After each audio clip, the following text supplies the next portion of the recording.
And never allowed to think that one won't hurt, because it will. And a non-smoker should turn down tobacco if offered and persuade others that tobacco can hurt them, and in the end say no to tobacco and help decrease damage that have occurred because it's such a nasty addiction. And don't think trying it, because on the average, the 5 minutes that it takes you to smoke a cigarette, your life will be shortened by the same amount.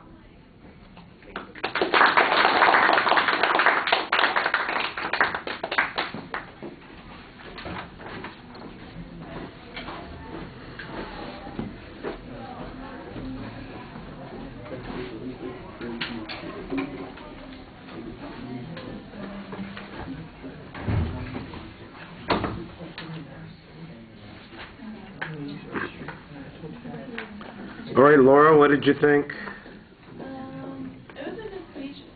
There was a lot of facts. She did a lot of research. She didn't look nervous, which is cool.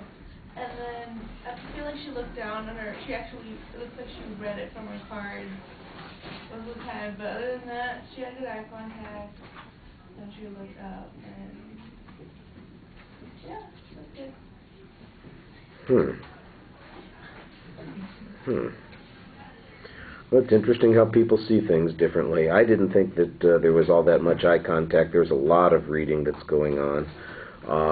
There's a lot of information in the speech, but it doesn't seem to be organized in any particular way. It's just, here's a list of all the bad things about smoking, and you kind of go through them, and there's not any rhyme or reason why you pick the ones to talk about. I thought right at the beginning that you might have an interesting focus, because you were talking about the dangers that people might have of smoking when it comes to conception and fertility and birth, and I thought, okay, this will be a unique perspective on it. This is a good reason why people who are young, earlier in their lives, maybe thinking about having a family, they ought to be concerned about this instead of worrying about the end of your life. And then it just goes back into the conventional stuff about all the dangers of smoking.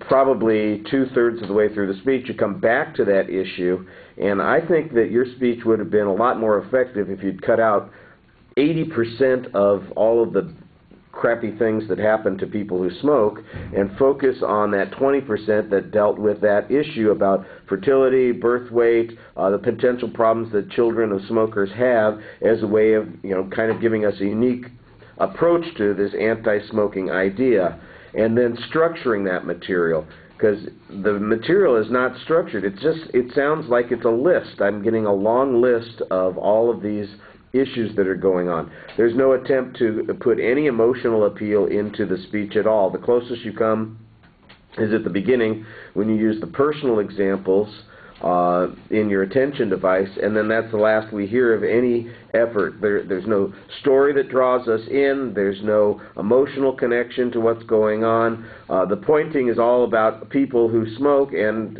even your audience survey suggested that there are very few people in here that fall into that particular category, so I'm not sure what the focus of your speech is going to end up being about. The presentation, I think you need to have a little bit more variety in your voice. You had problems with a few terms in pronunciation. Boy, that elasticity phrase, that threw you for a loop. That was one. Like I said, the eye contact was a little bit low. At the end, when you come up with solutions, they seem a little bit half-hearted, and I think you need to focus on developing that. If that's what you want to do, tell us how we can quit smoking. Well, that's a problem here, because, like your own survey said, it's not a lot of people in this class that are suffering in that situation. Maybe preventing smoking or warning people about the one thing, I think, would maybe be the more practical, and would make it a little bit more unique than just the usual, here's all the horrible things that happen to people who smoke. All right, thank you.